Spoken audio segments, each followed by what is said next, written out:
Hi friends, ನಮಸ್ತೆ ಎಲ್ಲರೂ ಹೇಗಿದ್ದೀರಾ? ಚೆನ್ನಾಗಿದ್ದೀರಾ ಅಂದ್ಕೊಂಡಿನಿ. ನಾನು ಚೆನ್ನಾಗಿದ್ದೀನಿ. ಇವತ್ತು ಬದನೆಕಾಯಿ ಕ್ಯಾಪ್ಸಿಕಮ್ ಹಾಕಿ ಹೆಣ್ಗಾಯಿ ಮಾಡ್ತಾಯಿದ್ದೀನಿ ನೋಡ್ರಿ. ಅಂದರೆ ಇದು ತುಂಬಿ ಮಾಡೋದಲ್ಲ, ಬಿಳೆ ಹೋಳಿಗೆಗೆ ಈ ಥರ ರುಬ್ಬಿ ಹಾಕಿ ಮಾಡ್ತಾಯಿದ್ದೀನಿ. ತೋರಿಸ್ತೀನಿ ನೋಡಿ.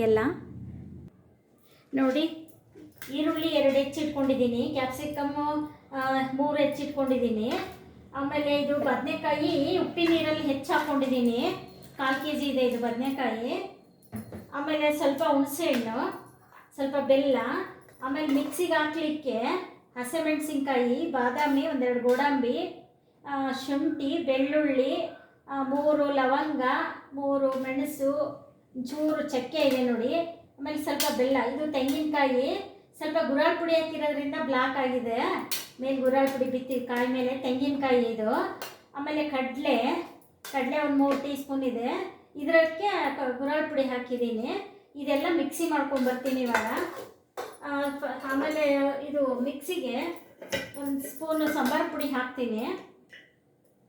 ಮಾಮೂಲಿ ಮನೆ ಮಾಡೋ ಸಾಂಬಾರು ಪುಡಿ ಸ್ವಲ್ಪ ಹಾಕಿರ್ತೀನಿ, ಇಷ್ಟು ಹಾಕಿರ್ತೀನಿ, 1 ಸ್ಪೂನು. ಆಮೇಲೆ 1 ಸ್ಪೂನು ಜೀರಿಗೆ. ಆಮೇಲೆ ಇದೆಲ್ಲ ಮಿಕ್ಸಿಗೆ ಹಾಕ್ಕೋಬೇಕು ರುಬ್ಲಿಕ್ಕೆ. ಹಿಟ್ಟು ಕಲಸಿಟ್ಕೊಂಡಿದ್ದೀನಿ ನೋಡಿ, ಬಿಳೆ ಹೋಳಿಗೆ ಮಾಡಲಿಕ್ಕೆ. ಆಮೇಲೆ ಸರಿ ಮಾಡಿಟ್ಕೊಂಡಿದ್ದೀನಿ, ಅಕ್ಕಿ ಹಿಟ್ಟಿನ ಸರಿ ಮಾಡಿಟ್ಟಿದ್ದೀನಿ. ಇದು ಮೈದಾ ಹಿಟ್ಟು ಕಲಸಿಟ್ಕೊಂಡಿದ್ದೀನಿ. ಇವತ್ತು ಗೆಸ್ಟ್ ಬರ್ತಿದ್ದಾರೆ, ಅದಕ್ಕೆ ಸ್ಪೆಷಲ್ಲಾಗಿ ಏನಾರು ಮಾಡೋಣ ಅಂದ್ಕೊಂಡು ಮಾಡ್ತಾ ಇದ್ದೀನಿ ಬಿಳಿ ಹೋಳಿಗೆ. ಇದು ಅದಕ್ಕೆ ಭಾಳ ದಿನ ಆಯಿತು ಅಡುಗೆ ವಿಡಿಯೋ ಮಾಡಿದೆ, ಅದಕ್ಕೆ ಮಾಡೋಣ ಅಂದ್ಕೊಂಡು ಮಾಡ್ತಾ ಇದ್ದೀನಿ. ಸ್ವಲ್ಪ ಇದು ಹುಚ್ಚೆಳ್ಳು ಅಂತಾರೆ, ಗುರಾಳ್ ಪುಡಿ ಅಂತಾರೆ, ಅದು ಸ್ವಲ್ಪ ಪ್ಲೇಟ್ ಮೇಲೆ ಬಿತ್ತು, ಹಾಗಾಗಿ ಎಲ್ಲ ಕಪ್ ಇದೆ ಏನೋ ಅನ್ಕೋಬೇಡಿ. ಇದೆಲ್ಲ ಮಿಕ್ಸಿ ಮಾಡ್ಕೊಳ್ತೀನಿ. ಶುಂಠಿ ಸ್ವಲ್ಪ ಕಟ್ ಮಾಡಾಕೋಬೇಕು. ಉಪ್ಪಿನ ನೀರಲ್ಲಿ ಹಾಕ್ಬೇಕ್ರಿ ಬದನೆಕಾಯಿ ಯಾವಾಗ ಈ ಥರ, ಹಂಗಾದರೆ ಅದು ಕಪ್ಪಾಗಲ್ಲ ನೋಡಿ. ಈ ಥರ ಎಣ್ಣೆ ಸ್ವಲ್ಪ ಹಾಕಿದ್ದೀನಿ, ಒಂದು 3-4 ಟೀ ಸ್ಪೂನ್ ಇದೆ. ಎಣ್ಣೆ ಕಾದ್ಮೇಲೆ ಸಾಸಿವೆ ಜೀರಿಗೆ ಹಾಕಬೇಕು. ಎಣ್ಣೆ ಕಾದಿದೆ, ಸಾಸಿವೆ ಹಾಕ್ತೀನಿ ನೋಡಿ. ಚಟ ಅಂತಿದೆ. ಯಾವಾಗಲೂ ಎಣ್ಣೆ ಚೆನ್ನಾಗಿ ಕಾಯ್ಬೇಕ್ರಿ. ಸಾಸಿವೆ ಜೀರಿಗೆ ಪಟ ಅಂದರೆ ಅಡುಗೆ ರುಚಿ ಬರುತ್ತೆ ನೋಡಿ. ಸಿಡಿತಾ ಇದೆ. ಈಗ ಜೀರಿಗೆ ಹಾಕಿದ್ದೀನಿ. ನೆಕ್ಸ್ಟ್ ಕರಿಬೇವು, ಈರುಳ್ಳಿ. ಇದು ಸ್ವಲ್ಪ ಮಾಡಿದ್ಮೇಲೆ ಆಮೇಲೆ ಬದನೆಕಾಯಿ ಕ್ಯಾಪ್ಸಿಕಮ್ಮು ಹಾಕಬೇಕು. ಈರುಳ್ಳಿ ಸ್ವಲ್ಪ ಹಾಕಬೇಕು. ಅಷ್ಟರೊಳಗೆ ಇದೆಲ್ಲ ಹಾಕಿರೋದು ರುಬ್ಕೊಂಡು ಬರ್ತೀನಿ ರೀ. ಎಲ್ಲ ಹಾಕಿರೋದು ಇದು ಗುರಾಳ್ ಪುಡಿ ಮತ್ತೊಂದು ಸಲ ಹೇಳ್ತಾ ಇದ್ದೀನಿ. ಕಪ್ಪಿರೋದು ಒಂಚೂರು ಗುರಾಳ್ ಪುಡಿ ಹಾಕಿದ್ದೀನಿ. ಆಮೇಲೆ ಒಗ್ಗರಣೆಗೆ 1 ಚಿಟಿಕೆ ಅರಿಶಿನ ಹಾಕ್ತೀನಿ. ಅರಿಶಿನ ಎಲ್ಲದಕ್ಕೂ ಯೂಸ್ ಮಾಡಿ, ಆ್ಯಂಟಿಬಯೋಟಿಕ್ ಒಳ್ಳೆಯದು, ಅರಿಶಿನ ಮಾತ್ರ ಅಡುಗೆಗೆ. ಆಮೇಲೆ ಇತ್ತೀಚೆಗೆ ಮೆಣಸು ಹಾಕಬೇಕು, ಅಡುಗೆಗೆ ಒಳ್ಳೆಯದು ಅಂದರೆ. ಅದಕ್ಕೆ ನಾನು ಇದಕ್ಕೆ 2 ಕಾಳು ಮೆಣಸು ಹಾಕಿದ್ದೀನಿ, ಸುಮ್ಮನೆ ಹಾಕಿದ್ದೀನಿ 2 ಕಾಳು. ಇದು ಮಾಡೋದ್ರೊಳಗೆ ಮಿಕ್ಸಿ ಮಾಡ್ಕೊಂಡು ಬಂದುಬಿಡ್ತೀನಿ. ಒಂದು ಸ್ವಲ್ಪ ಕೊತ್ತಂಬರಿ ಹಾಕ್ತಾ ಇದ್ದೀನಿ. ಕೊತ್ತಂಬರಿ ಹಾಕ್ತಾ ಇದ್ರೂ ನಡೆಯುತ್ತೆ, ಸ್ವಲ್ಪ ಇದೆ ಹಾಕೋಣ ಅಂದ್ಕೊಂಡಿದ್ದೀನಿ. ಮಸಾಲೆ ಐಟಮ್ಗೆ ಅಷ್ಟು ಕೊತ್ತಂಬರಿ ಬೇಕಾಗಲ್ಲ, ಇನ್ನು ನೋಡೋಣ ಅಂತ ಸ್ವಲ್ಪ ಹಾಕ್ತಾ ಇದ್ದೀನಿ. ಇಲ್ಲ ಇದ್ರೂ ನಡೆಯುತ್ತೆ ನೋಡಿ. ಈ ಟೈಪು ಒಗ್ಗರಣೆ ಆಗಿದೆ ಈ ಥರ. ಇವಾಗ ಬದನೆಕಾಯಿ ಹಾಕ್ತೀನಿ. ಬದನೆಕಾಯಿ 2 ಸಲ ತೊಳೆದಿಟ್ಕೋಬೇಕು. ಇವಾಗ ಉಪ್ಪಿನ ನೀರು ಒಂದ್ಸಲ ಹೇಳಬೇಕು. ಉಪ್ಪಿನ ಮೇಲೆ ಫಸ್ಟಿಗೆ 1 ಸಲ ಹಾಕಬೇಕು, ಏಕೆಂದರೆ ತರಕಾರಿ ಎಲ್ಲಿ ಬೇಕಲ್ಲ ಹಾಕ್ಬಿಟ್ಟಿರ್ತಾರೆ. ಎಷ್ಟೊತ್ತಿನ ಮುಂಚೆ ಒಂದು ಚೆನ್ನಾಗಿ ಉಪ್ಪಾಕಿ ತೊಳಿಬೇಕು. ಈ ಥರ ಮಾಡಿಸ್ಬೇಕು. ಮತ್ತು ಇದು ಕ್ಯಾಪ್ಸಿಕಮ್ಮು ಹಾಕ್ತೀನಿ. ಆಮೇಲೆ ಅದು ಸ್ವಲ್ಪ ಬೆಂದ ಮೇಲೆ ಹುಳಿ ಇಡ್ತೀನಿ, ಮಸಾಲೆ ಹಾಕ್ಬೇಕಾರೆ. ಈಗ 2 ನಿಮಿಷ ಈ ಥರ ಮಾಡಿಸ್ಬೇಕು ರೀ. ಆಮೇಲೆ ನೀರು ಹಾಕಬೇಕು. ಒಂದೇ ಸರಿ ನೀರು ಹಾಕಿದರೆ ಪಲ್ಯಗಳು ರುಚಿ ಬರಲ್ಲ. ಸ್ವಲ್ಪ ಹೊತ್ತು ಹಿಂಗೆ 2-3 ನಿಮಿಷ ಈ ಥರ ಮಾಡಿಸ್ಬೇಕು. ಈ ಥರ ಎಲ್ಲ ಕೈಯಾಡಬೇಕು. ಸ್ವಲ್ಪ ಎಣ್ಣೆಗೆಲ್ಲ ಹತ್ಕೊಳ್ಳುತ್ತೆ. ಇವಾಗ ಮಾಗಿದೆ ನೋಡಿ. 1 ಲೋಟ ನೀರು ಹಾಕ್ತೀನಿ. ಇದರ 1 ಲೋಟ ನೀರು ಹಾಕಿದ್ದೀನಿ. ಇವಾಗ ಇದೊಂದು ಸ್ವಲ್ಪ ಕುದ್ಮೇಲೆ ಆಮೇಲೆ ಉಪ್ಪು ಹಾಕ್ತಿದ್ದೀನಿ ನೋಡಿ. ಇವಾಗ ಸ್ವಲ್ಪ ಕುದ್ದಿದೆ, ಉಪ್ಪು ಹಚ್ಚಬೇಕಲ್ಲ, ಅದಕ್ಕೆ ಉಪ್ಪು ಹಾಕ್ತೀನಿ ಫಸ್ಟು. 1 ಸ್ಪೂನ್ ಹಾಕ್ತೀನಿ ಇದರಲ್ಲಿ. ನನ್ನ ಕೈಯಲ್ಲಿ ಹಾಕಿ ಅಭ್ಯಾಸ ತೋರ್ಸೋಕ್ಕೋಸ್ಕರ ಸ್ಪೂನಲ್ಲಿ ಹಾಕ್ತೀನಿ. 1/4 ಸಾಕು ಅನಿಸ್ತದೆ. 1/4 ಸ್ಪೂನ್ ತೆಗ್ದಿದ್ದೀನಿ. 1/4 ಸ್ಪೂನು. ಇದು ಉಪ್ಪು ಹತ್ತಿದ್ಮೇಲೆ ಒಂದು 2 ನಿಮಿಷ ಆದಮೇಲೆ ಮಸಾಲೆ ಹಾಕ್ತೀನಿ. ನೋಡಿ ಇದು ಬೆಂದಿದೆ. ಎಷ್ಟೊತ್ತು ಬದನೆಕಾಯಿ ಕ್ಯಾಪ್ಸಿಕಮ್ ಬೇಗ ಬೇಯುತ್ತೆ. ಸ್ವಲ್ಪ ಹುಳಿ ಹಿಂಡ್ತಾ ಇದ್ದೀನಿ ಇವಾಗ. ಇದಕ್ಕೆ ಸ್ವಲ್ಪ ಹುಳಿ ಆಯಿತು.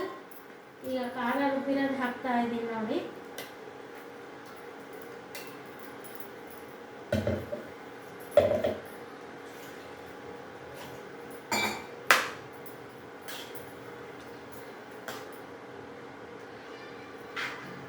ಒಂದು 5 ನಿಮಿಷ ಕುದ್ರೆ ಆಯ್ತು ರೀ. ಪಲ್ಯ ರೆಡಿ ಎಲ್ಲ ಆಯ್ತು ಹಾಕೋದು.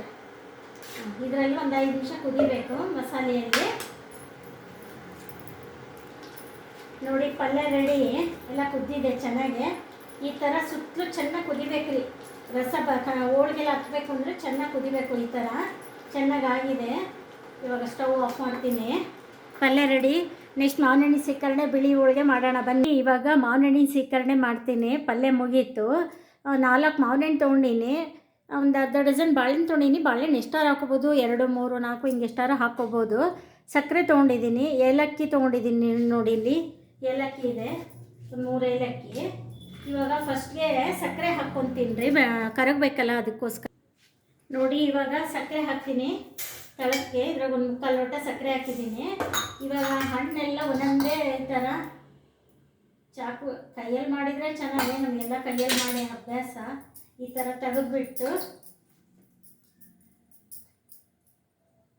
ಫುಲ್ಲು ಸಿಪ್ಪೆ ಎಲ್ಲ ತೆಗೆದುಬಿಟ್ಟು ಈ ಥರ ಹಿಂಡ್ಕೋಬೇಕ್ರಿ. ಈ ಥರ ಎಲ್ಲ ಫುಲ್ ಹಣ್ಣು ಸಕ್ಕರೆ ಒಳಗೆಲ್ಲ ಹಿಂಡ್ಕೋಬೇಕು. ಸಕ್ಕರೆ ಯಾವಾಗ ಕರಗುತ್ತೆ. ಕಸಿ ಎಣ್ಣೆ ಇದು ರಸಪುರಿ ಅಂತಾರಲ್ರಿ, ಅದು ಚೆನ್ನಾಗಿರುತ್ತೆ ನೋಡಿ. ಈ ಥರ ಕಂಡ ಎಲ್ಲ ಚೆನ್ನಾಗಿ ಬಿಡುತ್ತೆ ನೋಡಿ. ರಸಪುರಿನಾದರೆ ಸೀಕರಣೆ ಚೆನ್ನಾಗಿ. ಹೋಳಿಗೆ ಚಪಾತಿ ನಮ್ಮ ಕಡೆ ಚಿತ್ರದುರ್ಗ ದಾವಣಗೆರೆ ಕಡೆ ಹೋಳಿಗೆಗೆ ಅಷ್ಟೇ ಅಲ್ಲ ಸೀಕರಣೆ. ಇದು ಮಾವಿನಹಣ್ಣಿಂದು ಬಿಳಿ ಹೋಳಿಗೆ ಮತ್ತು ಚಪಾತಿ ಪೂರಿ ಎಲ್ಲದಕ್ಕೂ ನೋಡ್ರಿ ಎಷ್ಟು ಖಂಡವಾಗಿದೆ ರಸಪುರಿ. ಇದು ಹಣ್ಣು ರಸಪುರಿ ಹಣ್ಣಾದರೆ ಸೀಕರಣೆ ಚೆನ್ನಾಗಿರುತ್ತೆ. ಈ ಥರ ಎಲ್ಲ ಪೀಸ್ ಮಾಡ್ಕೋಬೇಕು.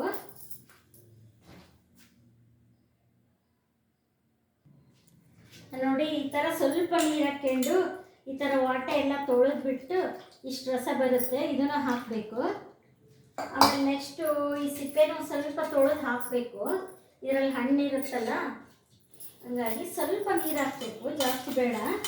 ಈ ಥರ ಸ್ವಲ್ಪ ಹಾಕಿ ಹಿಂಗೆ ಕಲಿಸ್ಬಿಟ್ರೆ ಇದರೆಲ್ಲ ಹಣ್ಣೆಲ್ಲ ಬಿಡುತ್ತೆ. ಅದನ್ನು ಸ್ವಲ್ಪ ಹಾಕಬೇಕು. ನೋಡಿ ಏಲಕ್ಕಿ ಪುಡಿ ಹಾಕ್ತೀನಿ. ಆಮೇಲೆ ಬಾಳೆಹಣ್ಣು 4 ಹೆಚ್ಕೊಂಡಿದ್ದೀನಿ. ಏಲಕ್ಕಿ ಬಾಳೆಹಣ್ಣು ಸೀಕರಣೆ ರೆಡಿ ನೋಡಿ. ಮಾವಿನಹಣ್ಣು ಬಾಳೆಹಣ್ಣಿನ ಸೀಕರಣೆ. ಇದು ಸ್ವಲ್ಪ ಹಿಂಡ್ಕೊಂಡಿದ್ದೆ ನೋಡಿ. ಈ ಥರ ರಸ ಬಂದಿದೆ ನೋಡ್ರಿ, ಎಷ್ಟು ಗಟ್ಟಿ ಬಂದಿದೆ. ಇವಾಗ ಇನ್ನೊಂದು ಸ್ವಲ್ಪ ನೀರು ಹಾಕಿ ಇದನ್ನು ಇಷ್ಟು ಮಾಡಿ ಮತ್ತೆ ಹಿಂಗೆಲ್ಲ ಮಾಡಿಬಿಟ್ಟು ಈ ಥರ ಕಿವುಚಿ ಎಲ್ಲ ಹಾಕಬೇಕು.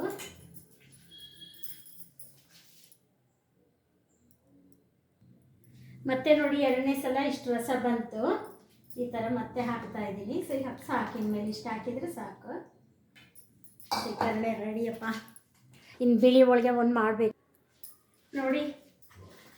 ಸೀಕರಣೆ ರೆಡಿ. ಇವಾಗ ಹಿಂಗಾಗಿದೆ ನೋಡಿ ಸೀಕರಣೆ. ಈ ಟೈಪ್ ಮಾವಿನಹಣ್ಣಿಂದು ಎಲ್ಲ ಆಗಿದೆ. ತುಂಬ ಚೆನ್ನಾಗಿರುತ್ತೆ. ನೀವು ಎಲ್ಲ ಮಾಡ್ಕೊಳ್ಳಿ ಬನ್ನಿ. ಹೋಳಿಗೆ ಮಾಡೋಣ. ಬಿಳಿ ಹೋಳಿಗೆ ನೋಡಿ. ಇದು ಮೈದಾ ಹಿಟ್ಟು ಕಲಸಿಟ್ಕೊಂಡಿದ್ದೀನಿ. ಇಷ್ಟು ಗಟ್ಟಿ ಇರಬೇಕು. ಇದು ಅಕ್ಕಿ ಹಿಟ್ಟಿಂದಲ್ಲ, ಅದಕ್ಕೋಸ್ಕರ ಇದೊಂಚೂರು ಗಟ್ಟಿ ಇರಬೇಕು. ಹೋಳಿಗೆ ಇದ್ದಷ್ಟು ಮೆತ್ತಗಿರಬಾರ್ದು, ಸ್ವಲ್ಪ ಗಟ್ಟಿ ಇರಬೇಕು. ಇದು ಸ್ಮೂತಾಗಿದೆ ನೋಡಿ. ಈ ಥರ ಉಂಡೆ ಮಾಡಿಟ್ಕೊತೀನಿ ಎಲ್ಲ. ಆಮೇಲೆ ನೆಕ್ಸ್ಟ್ ಹೋಳಿಗೆ ಮಾಡ್ತೀನಿ. ಈ ಥರ ಎಲ್ಲ ಮಾಡಿಟ್ಕೋಬೇಕು. ಬೇಗ ಬೇಗ ಆಗುತ್ತೆ ಅವಾಗ ಇದರೆಲ್ಲ ಹಾಕ್ಕೊಂಡ್ರೆಲ್ಲ. ನೋಡಿ ಇದು ಒಂದು ದೊಡ್ಡ ನಿಂಬೆಹಣ್ಣಷ್ಟು ಹಿಟ್ಟು ತೊಗೋಬೇಕು. ಹುರುಳಿ ಈ ಥರ ಅಕ್ಕಿ ಹಿಟ್ಟಿನ ಸರಿ ಮುದ್ದೆ ಮಾಡಿಟ್ಕೊಂಡು ಈ ಥರ ಮಾಡ್ಕೊಂಡಿನಿ ನೋಡಿ. ಇದು ಇವಾಗ ಇದರೊಳಗೆ ಹಿಟ್ಟು ಇದಕ್ಕೆ ಸ್ವಲ್ಪ ಎಣ್ಣೆ ಹಚ್ಕೋಬೇಕ್ರಿ ಉದ್ಲಿಕ್ಕೆ ತುಡುಗು ಎಲ್ಲದಕ್ಕೂ. ಇವಾಗ ಹೋಳಿಗೆ ತುಂಬ್ತೀವಲ್ಲ ಸೇಮ್ ಹಿಂಗೆ ರೀ.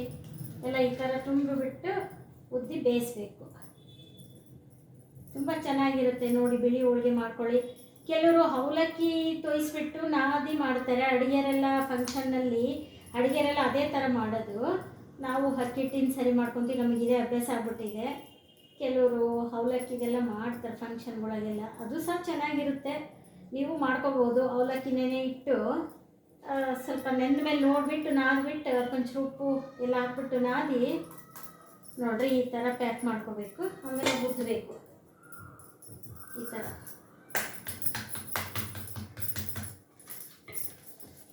ಈ ಥರ ಹುದ್ದಿ ಆಮೇಲೆ ಹಂಚಿಗೆ ಹಾಕಬೇಕು.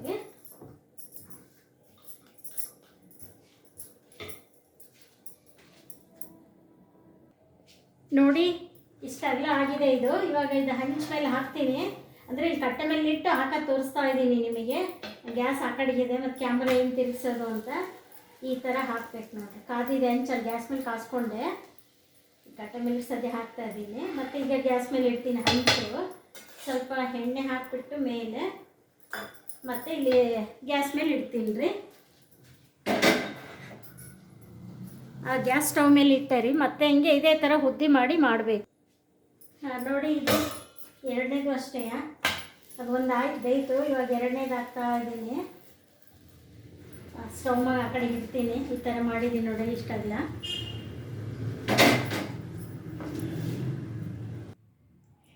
ನೋಡಿ ನೀವು ಈ ಥರ ಬಿಳಿ ಹೋಳಿಗೆ, ಅಕ್ಕಿ ರೊಟ್ಟಿ ಅಂತಾರೆ ಕೆಲವರು, ನಾವು ನಮ್ಮ ಕಡೆ ಬಿಳಿ ಹೋಳಿಗೆ ಅಂತೀವಿ.